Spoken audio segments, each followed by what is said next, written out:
Hi, this is Mike Campbell, and welcome to the first of a two-part series on finding solutions to Canada's healthcare problems. Man, that's an ambitious kind of topic. Two one-half-hour segments, and we're going to find solutions to things like an aging population, the huge financial constraints that every jurisdiction feels. Maybe we're going to have a little problem and find solutions to something like drug therapies and the expense of those. There's such a huge list that I think Canadians are becoming more aware of when we talk about challenges to healthcare. Well, can we find solutions? Well, we'll find out today, and that's why I've asked a panel of good experts to join me today to help find those solutions. And let me introduce you to them. Dr. Mark Godley is the director and founder of the False Creek Surgical Centre. Mark, welcome. Thank you. Also, we have Alice Edge. She's with the BC Nurses Union, and she's the chair of the Shaughnessy Heights region. Alice? Thank you. Dr. Peter Seelan is here. He's the deputy registrar, does ethics for the College of Physicians and Surgeons of British Columbia. Peter, welcome. Thank you. And let me finally introduce here Dr. Chris Fraser, who's the medical director of the Kool-Aid Community Health Centre in Victoria, an inner-city healthcare provider. Chris, welcome. Thank you, Michael. Let me just start with something that if we'd had this list, I just said something like demographics as an issue here, the cost of health care, financial constraints leading to waiting lists, administration, all of these things. If we had met probably 5-6 years ago, I would have had the same list. Why has it been so difficult to come up with some meaningful solutions to problems, at least to this case? Maybe start with you, Mark. Well, I think in general we've been quite attached as Canadians to the principles of the Canada Health Act and to try and do things within the public healthcare system, that it should be publicly administered and publicly delivered. And possibly we need to start looking at other countries and other ways of doing things that can get us out of this mindset and be more pragmatic about the problems that we are facing today.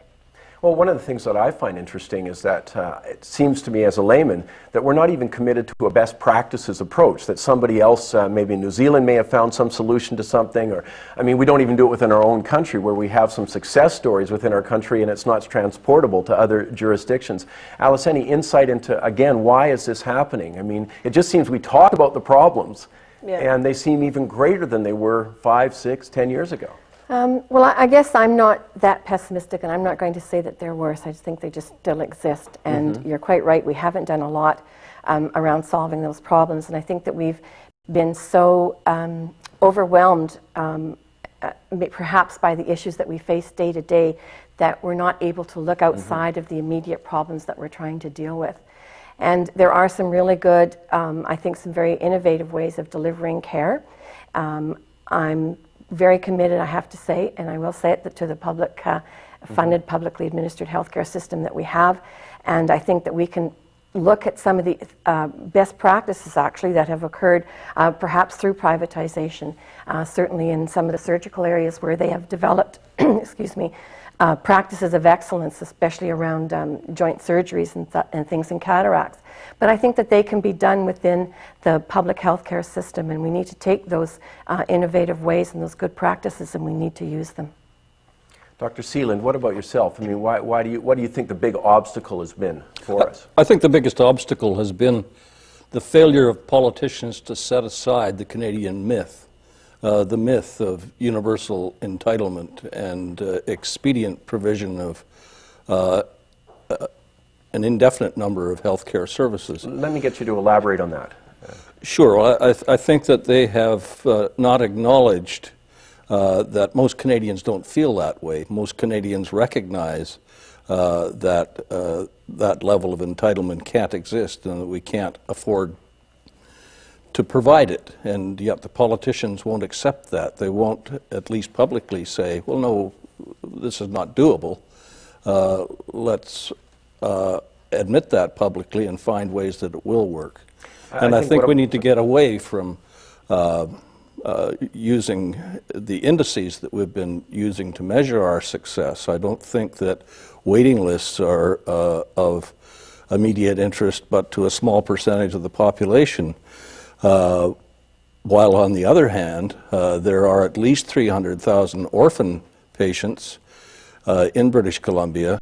There are probably twice as many people who don't even realize that they're orphan patients because they haven't tried to access a family practitioner. I was just going to say, you want an orphan patient, meaning that they actually don't even know they can't access a Right. family doctor because they haven't tried, but Yeah. they would be. There's not enough doctors to go around, kind of thing. And family practice is dying on the vine, despite the fact that the medical associations and the College of Family Practice have paid lip service without any effect that I can see to the promotion of primary health care, to bringing about some solution that's going to work. Mm-hmm.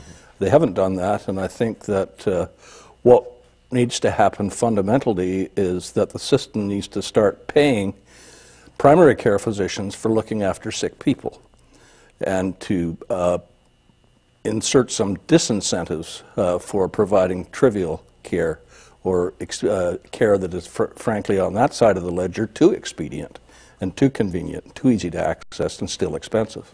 Let me give me an example of care, for example, that it wouldn't be necessary that we... Well, there's a lot of, not all walk-in clinics by any means are providing just one-off short visits. Mm-hmm. But to an extent, patients, because they value expediency over continuity of care, will access these for what they consider to be minor complaints.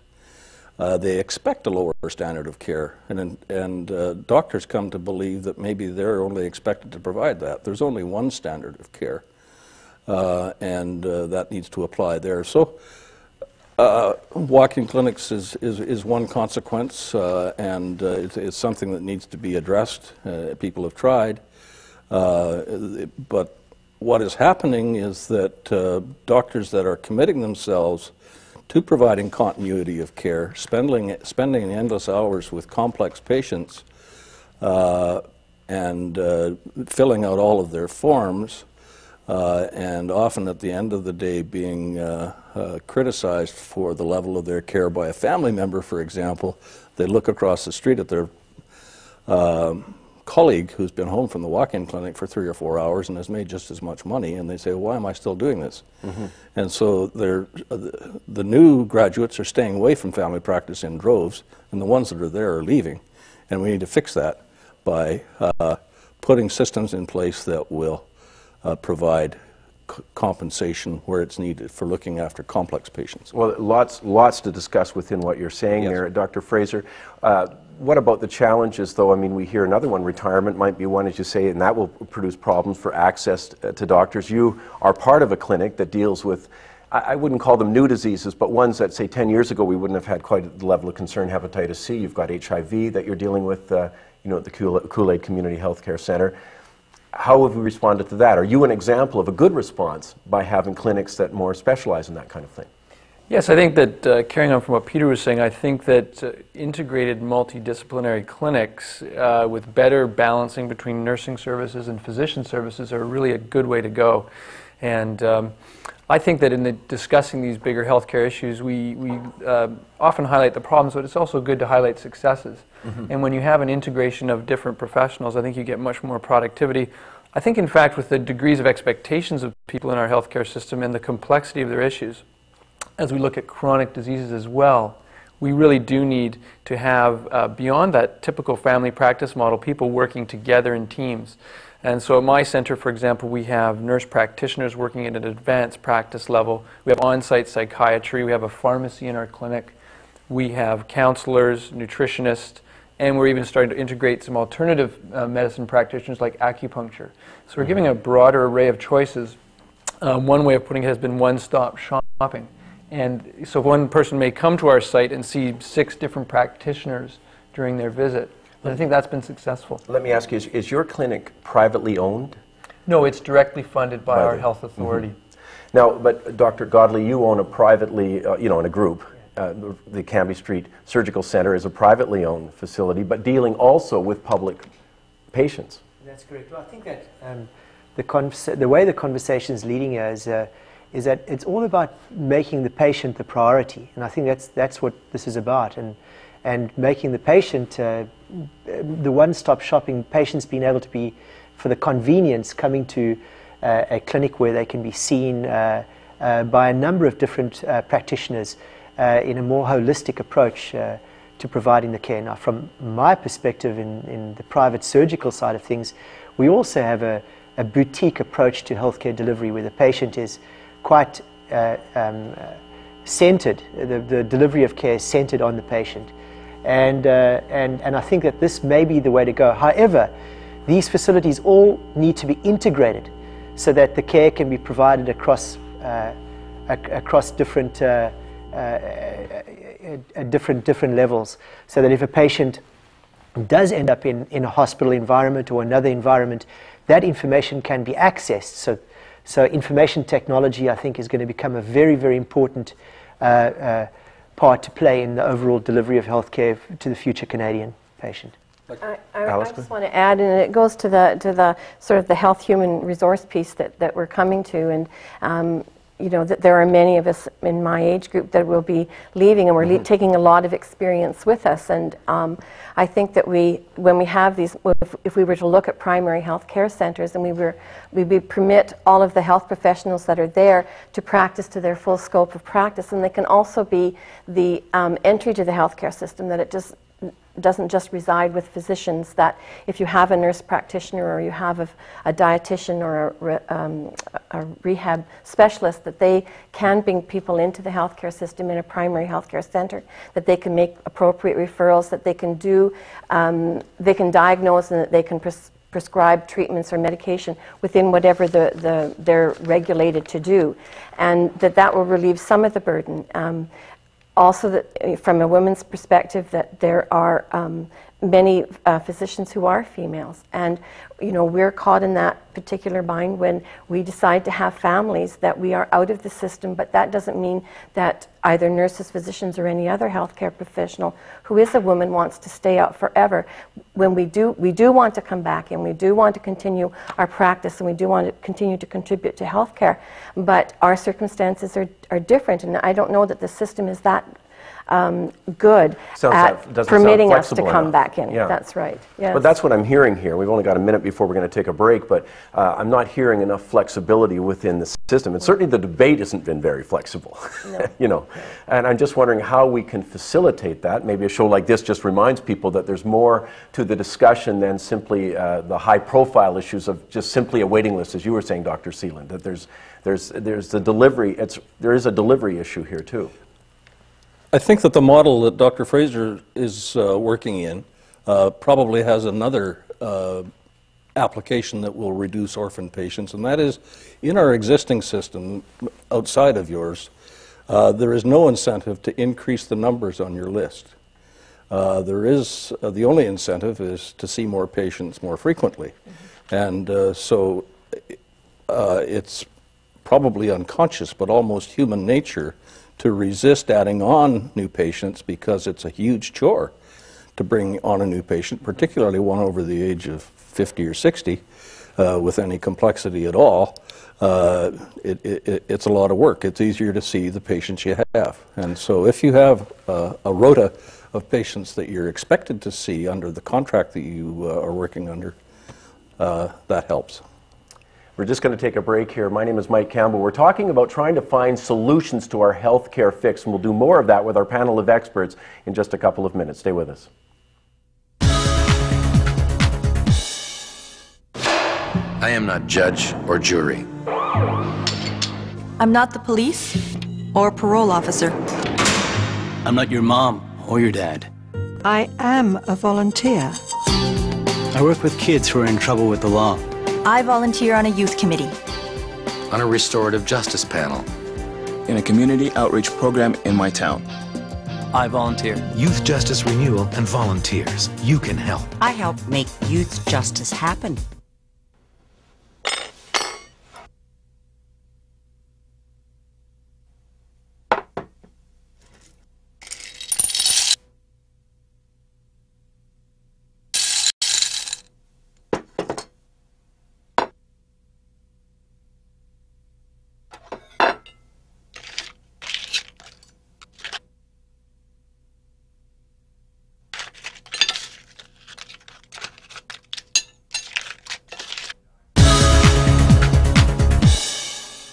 If you've just joined us, I have a panel of experts here, and we're trying to find solutions to Canada's healthcare challenges.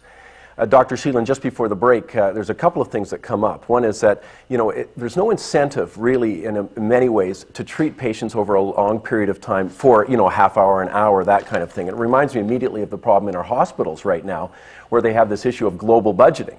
And whether they treated 10 million patients or 1 million patients or 12 patients, they got the same amount of money. And it seems that we, in fact, do have disincentives to actually not treat people, as you say, especially as they get older. I don't even see that being addressed. There are attempts to address it, most notably with the chronic disease management project that is being jointly, it's being funded by the government, but jointly administered with the BCMA and the College of Family Practice to focus in on certain chronic diseases like congestive heart failure and diabetes and to try and optimize the care and to provide compensation for that. I think that's a start. I think it could be extended appreciably if a system was in place where a lot of the work that goes along with chronic disease management could be taken on by nurse practitioners who could do it just as well or better. Well, one of the things, Alice, you were saying, and it reminds me of this, is that, I mean, the need for flexibility is, it seems to me extreme. I mean, how can you have a system for 30 million people and they have different needs and different family situations, obviously different ailments? And it just seems that we've been too straitjacketed. And I'm just wondering, do you think we're ready for a more open approach? You know, whether we're going to do pilot projects, whether we're going to, you know, just try something here and there. We've been so reticent to just try different things. I mean, every change seems to me to bring out hysterical cries as you're going to destroy the system. Michael, we're still trying to provide healthcare in a 19th century model, not 20th, a 19th century model. Well, elaborate just quickly further. Well, with the individual practitioners scattered around the community, practicing by themselves, or in groups of physicians who can't afford to bring on the other healthcare professionals that should be on site. This is 21st century medicine that Chris is practicing. But you don't see much of it around. But Dr. Garley? Well, I think that there are some really good innovative models around the country. The problem is that they're not being shared. Maybe it's because geographically the country is very large and yet the population is not that big. Let me come to something else though. I mean, I'm going back to Roy Romano's report from about 3 years ago, and he said one of the problems is the politicization of the debate. Well, there's an example. Because different provinces, every province has the responsibility to deliver health care. So you have one province with this particular idea, another with this, and it becomes too politically sensitive. But I think what we want our viewers to understand is that there's no initiative right now to share information. Somebody in Nova Scotia may have just found something that's wonderful that could help somebody in Alberta and somebody in Manitoba, etc., and we're just not making any headway there. Well, there might be certainly a bright light at the end of the tunnel, and that is the Health Council of Canada, which was the council that was put forward to oversee the $41 billion that was meant to fix our healthcare system, is going around the country, is documenting and taking all of these innovations that they are finding and trying to share it across different jurisdictions and in different provinces. But so a more of a pan-Canadian approach to fixing our healthcare problem. Now, we don't have a lot of time here in our segment, so I thought I'd give you all that wonderful ability to take a magic wand and wave it over one area that you're particularly concerned about and come up with what you think the problem is there and what you would do about it. So let me start with you, Dr. Fraser.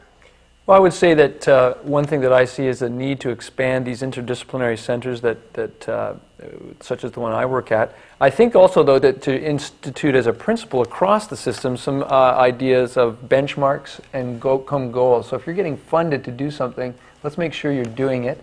And if you do it well, let's reward you for doing it well, for achieving some milestones. I've worked basically on essentially a salaried contract basis for various health authorities for 10 years. I've never been evaluated to the extent to which I'm achieving any outcomes with my patients. And I'd be happy to be measured against some yardsticks that people can agree upon. But again, I think the Canadian public should really have a look at a system that doesn't measure, as you say, and I couldn't agree more with you that, I mean, the fundamentals of economics are follow the incentives.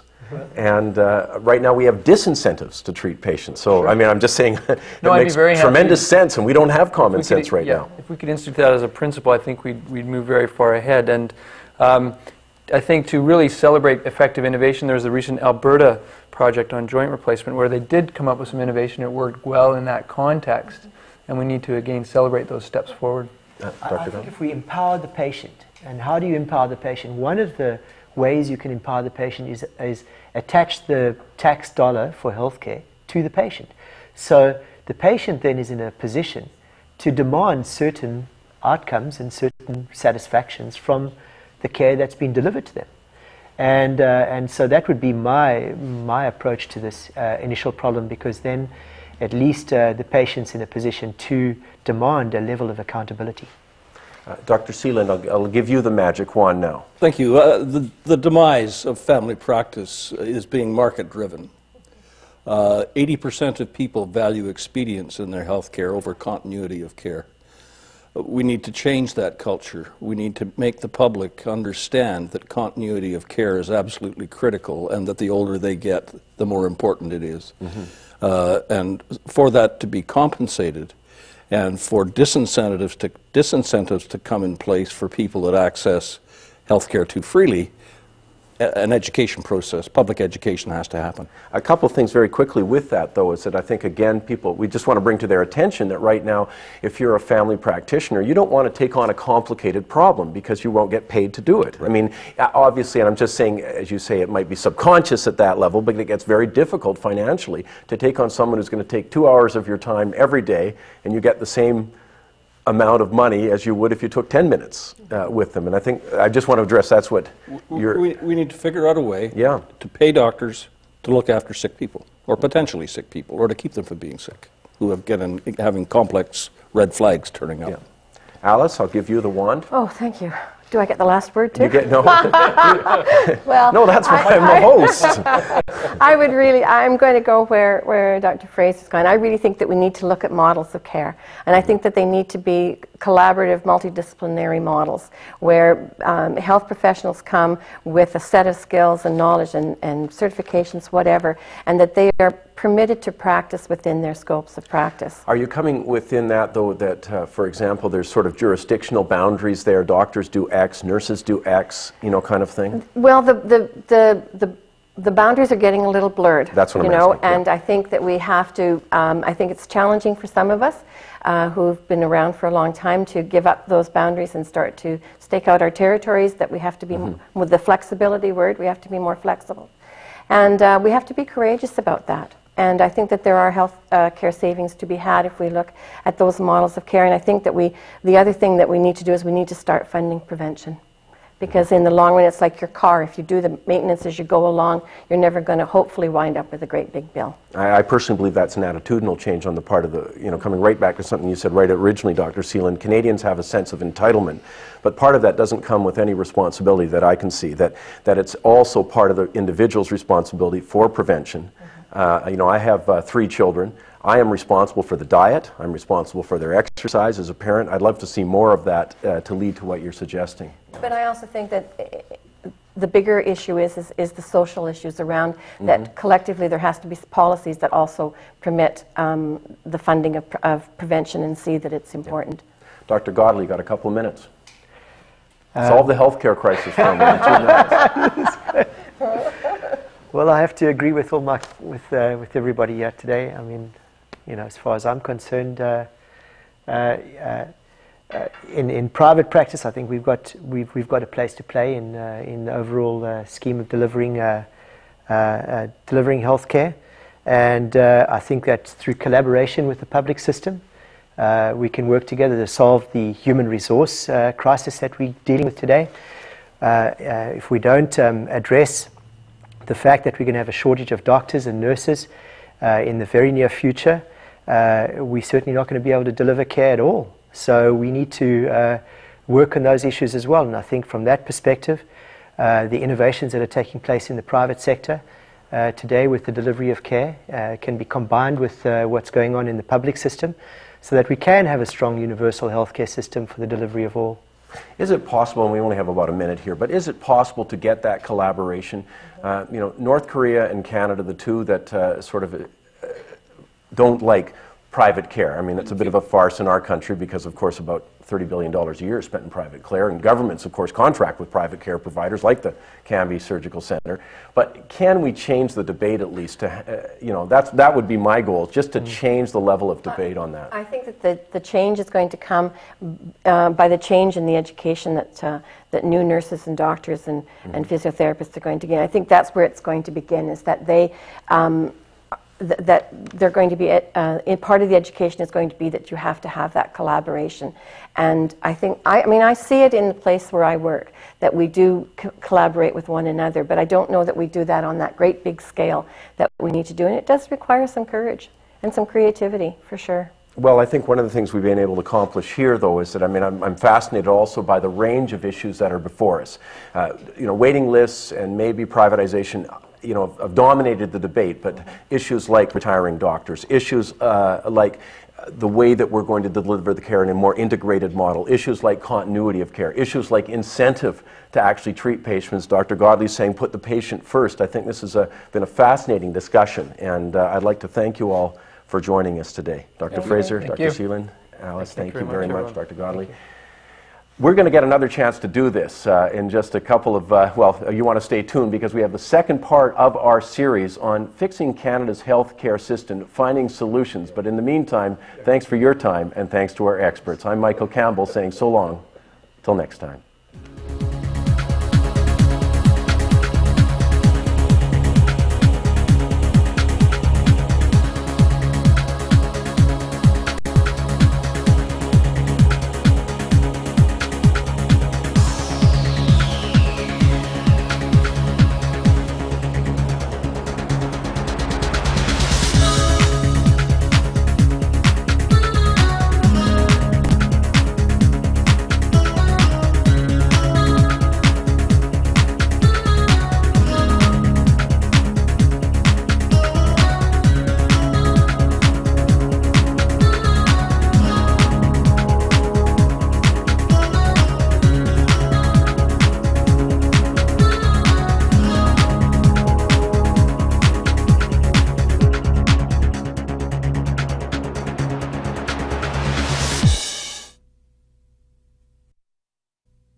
My name is Mike Campbell. Welcome to our second in our two-part series on finding solutions for Canada's healthcare system.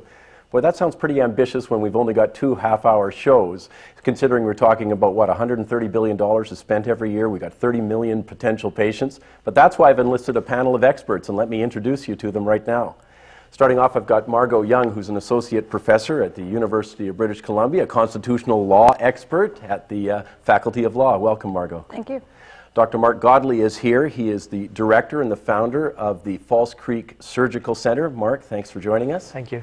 Colleen Fuller is here, and Colleen is an author. She's also president, by the way, of PharmaWatch, and she has an upcoming book, written many things, but the upcoming book is called The Bottom Line, The Truth Behind Private Health Insurance, coming out in the spring of 2006. Welcome, Colleen. Hi.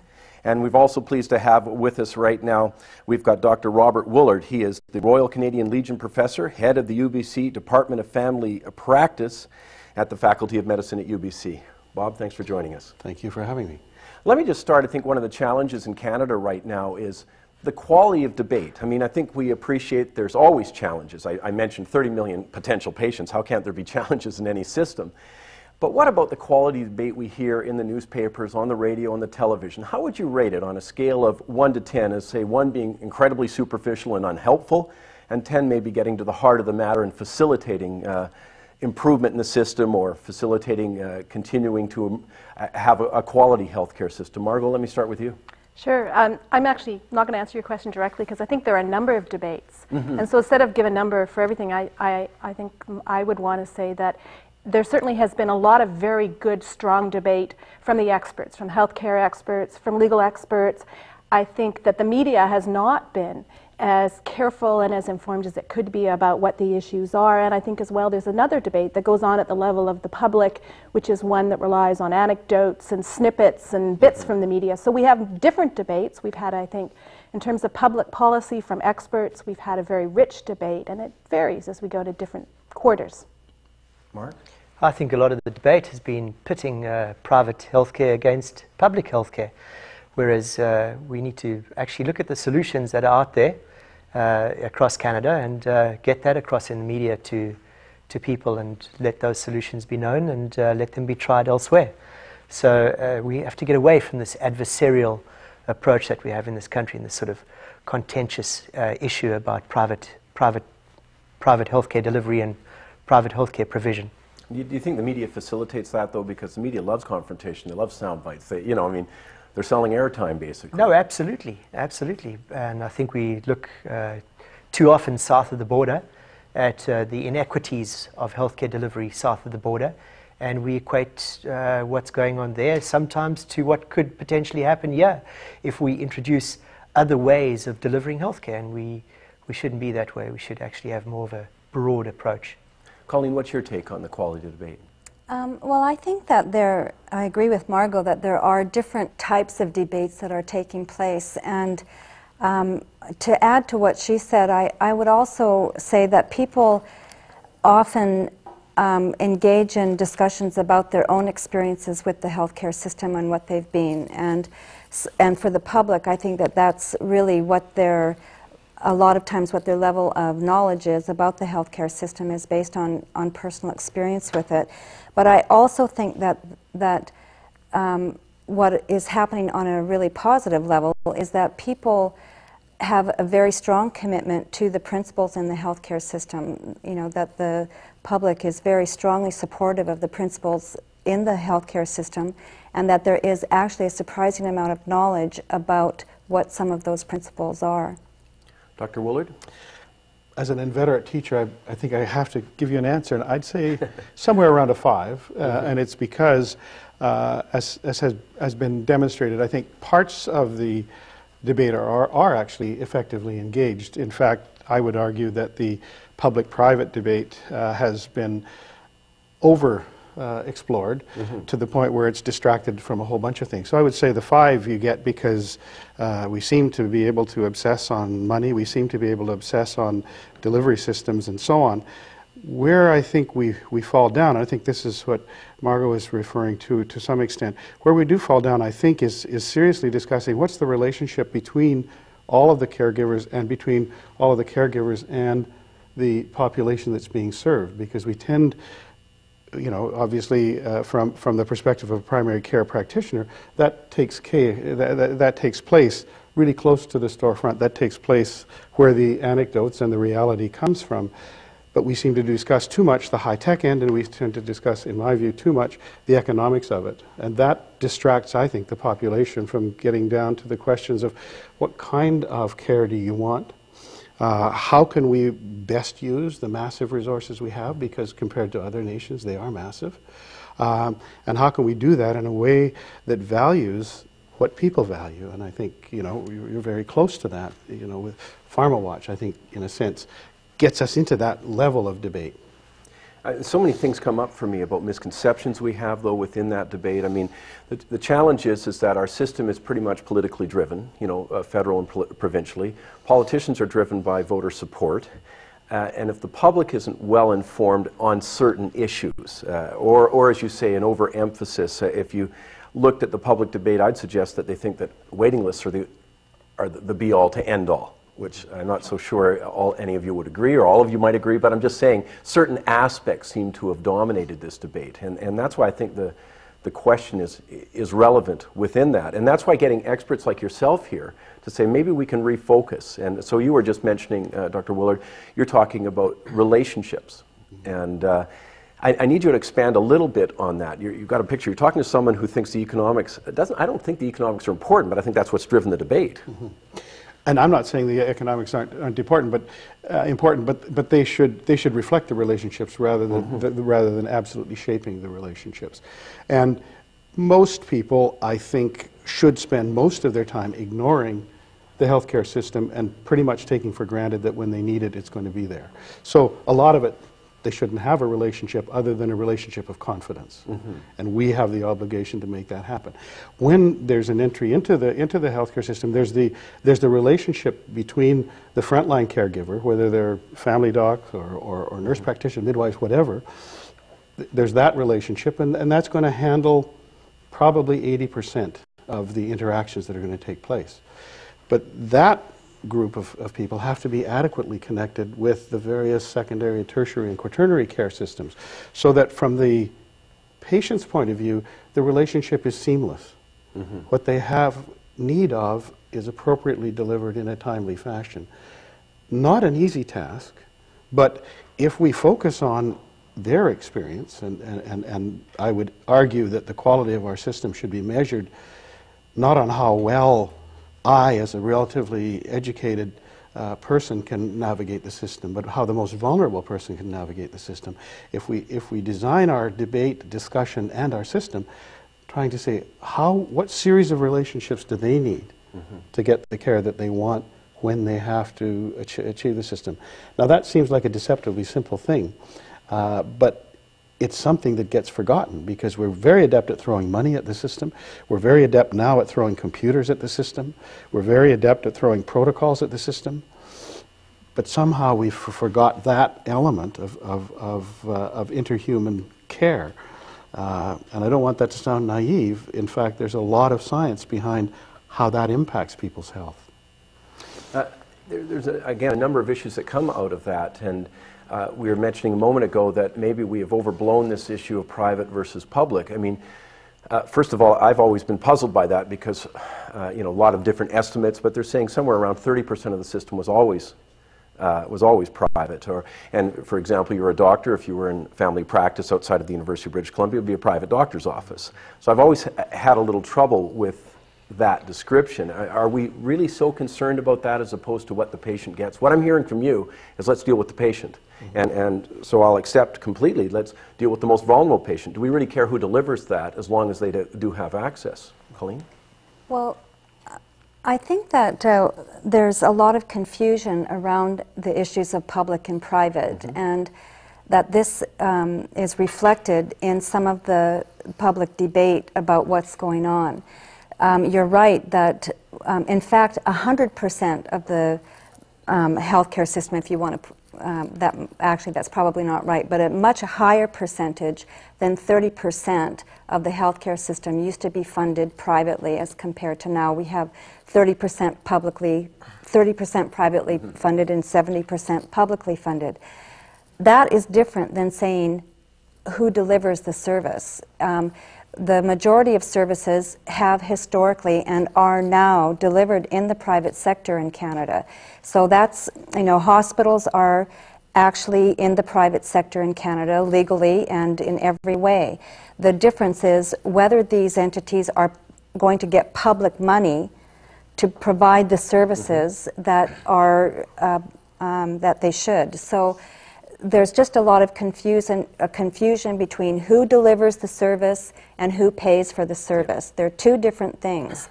30% of all healthcare services in Canada are paid for privately. Yes. So 14% from the private insurance industry and 16% directly out of pocket. That's what that 30% is. The rest, 70%, is publicly paid for. So I think that when we're talking about, as I said, when we're talking about some of these issues, and this is reflected in the media, it's reflected in the discussions around the coffee tables, at the water cooler at work. It is some of times we get bogged down in just trying to understand the way the whole system works, and that isn't something that's only true amongst the public. It's true amongst physicians, it's true right up to the Prime Minister's office, actually. I think that there are just gaps in our understanding about the way the system works.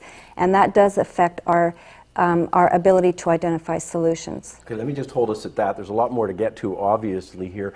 We're talking about finding solutions for Canada's health issues, and we'll do more of that with our panel of experts in just a couple of minutes. Stay with us. I am not judge or jury. I'm not the police or parole officer. I'm not your mom or your dad. I am a volunteer. I work with kids who are in trouble with the law. I volunteer on a youth committee. On a restorative justice panel.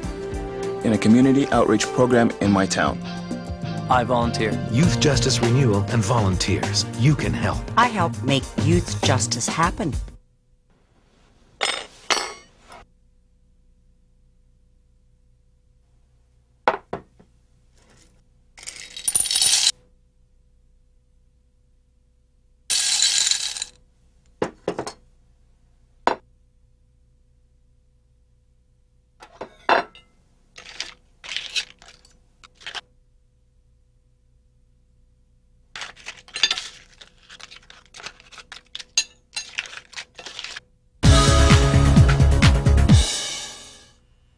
If you've just joined us, where have you been? My name is Mike Campbell. We're talking about Canadians' #1 priority issue, and that's healthcare. Can we find solutions to all the challenges that we're faced with, including an aging population, new drug therapies, the financial constraints, right down to the core of how are we delivering primary care? Well, I needed some help to get to those issues, so I brought a panel of experts here and want to get right back to it. Dr. Godley, let me ask you, we were just talking a moment ago about, maybe it is a red herring, this private-public care. How are you, at the False Creek Surgical Centre, where do you think you fit into this model? Well, I think we have a very important part to play in the overall delivery of healthcare from a complementary standpoint or a supplementary standpoint. I believe that we should have a very strong, universal, compassionate healthcare system that is there for everybody.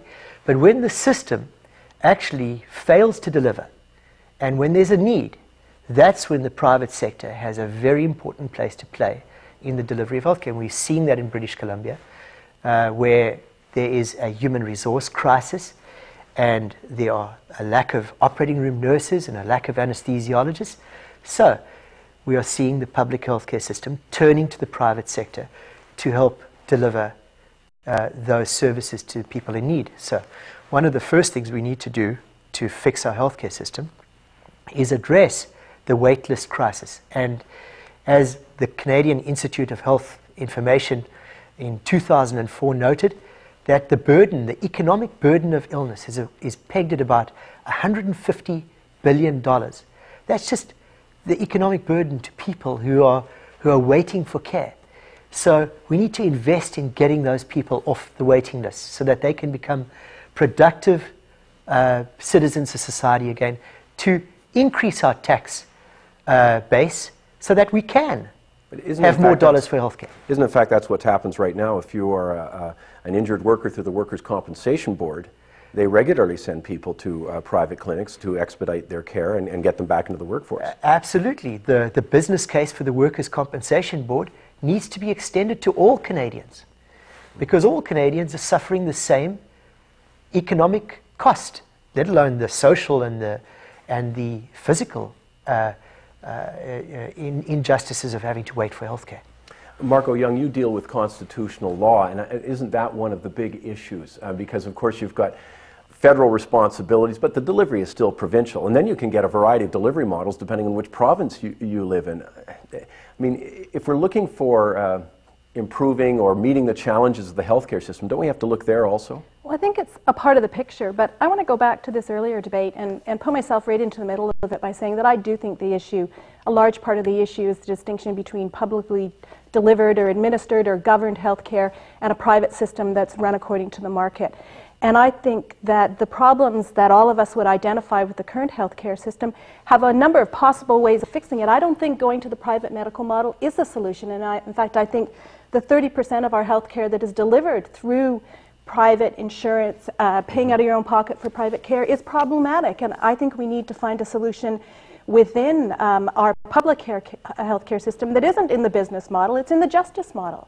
And I think, you know, what Colleen talks about, the strong affinity and strong affinity Canadians have for the healthcare system has very much to do with having a healthcare system that is comprehensive, accessible, that those who don't have lots of money get access to reasonable care and a reasonable time limit. Those are issues we need to deal with.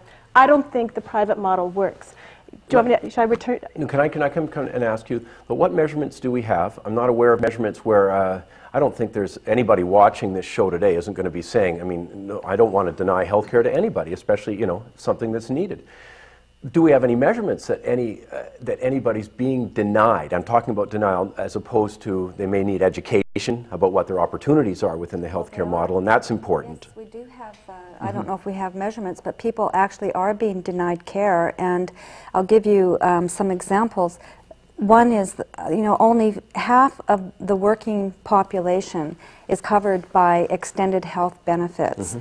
So that means that if you require physiotherapy and you're making $10 an hour and you don't have extended benefits, you are not going to get physiotherapy unless you, you know, dig deep into your own pockets. You're not going to get an annual eye check because that's been these things are happening.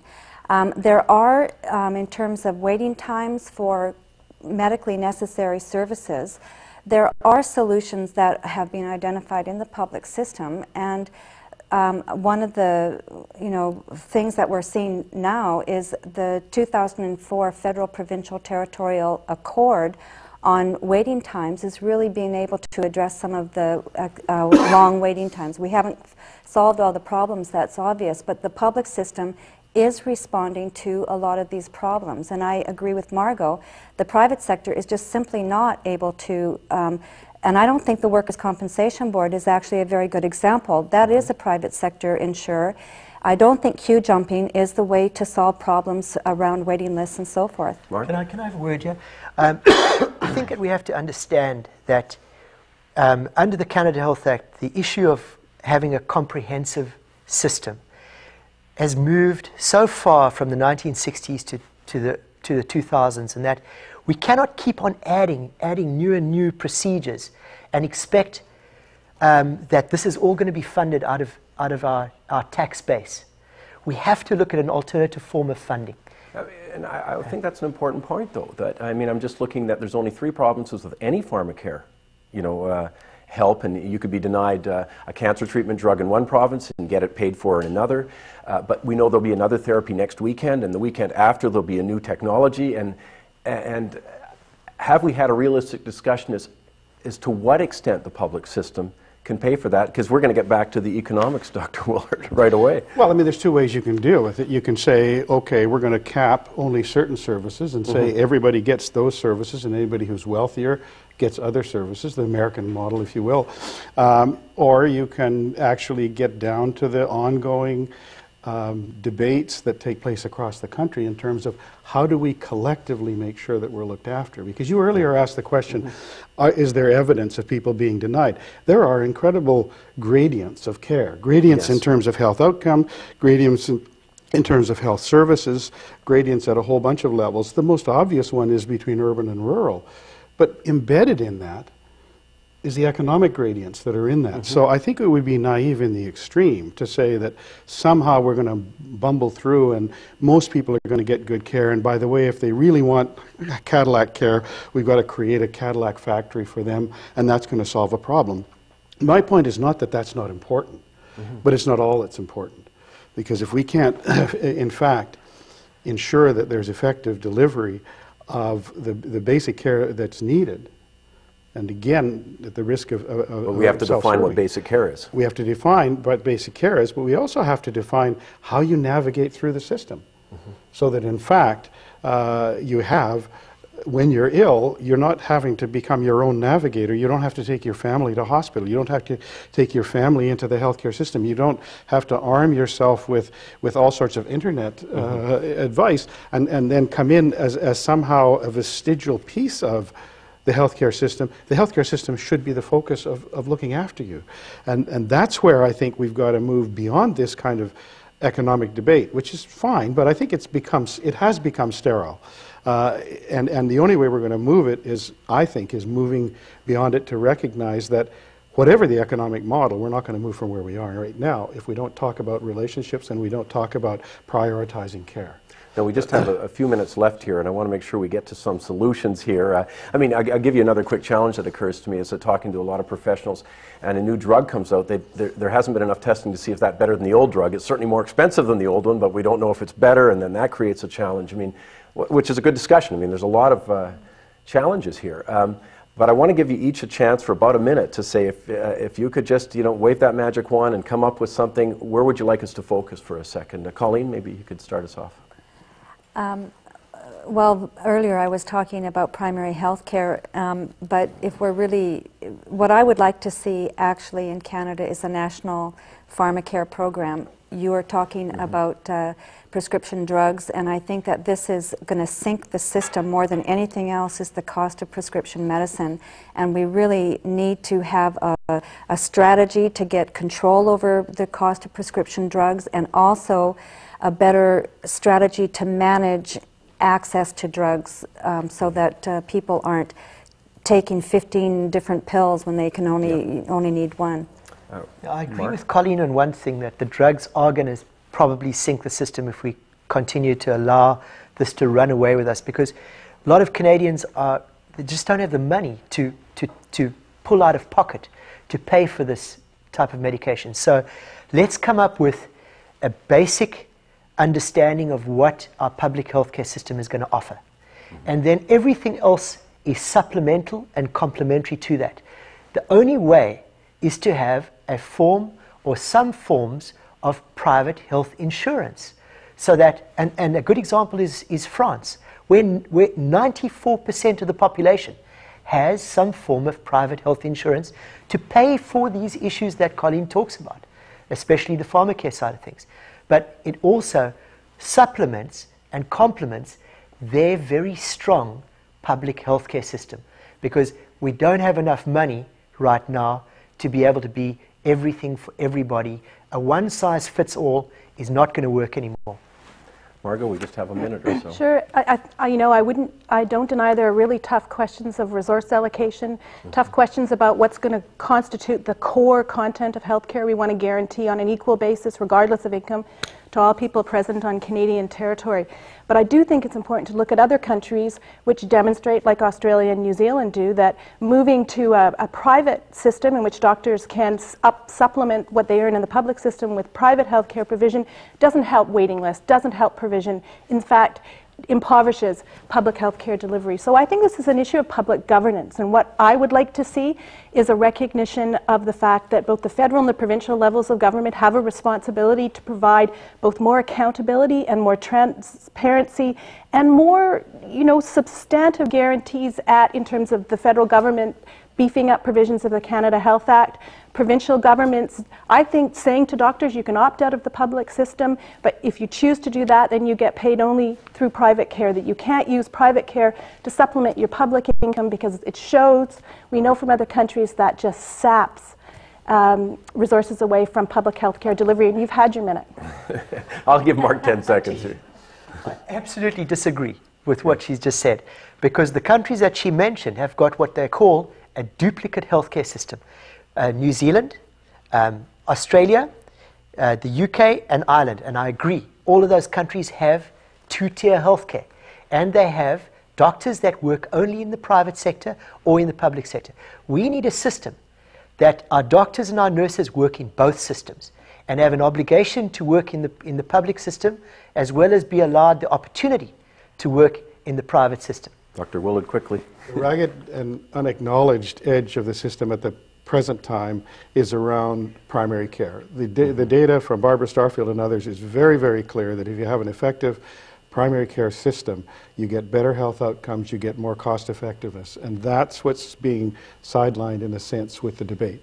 I absolutely agree with the looming tiger of the pharmaceutical costs, and I think there's a whole complex of reactions to that. But I think until we focus more energy on the primary care system, I think we're going to be shuffling expensive deck chairs. Well, I'd like to thank you all. Obviously, this is a broad topic. Our panel of experts have helped push us forward, and we've done it in 2 segments. Obviously, as I say, there's more to discuss, and I hope you engage in the healthcare debate at the kind of level we've seen here today. Thanks for your time.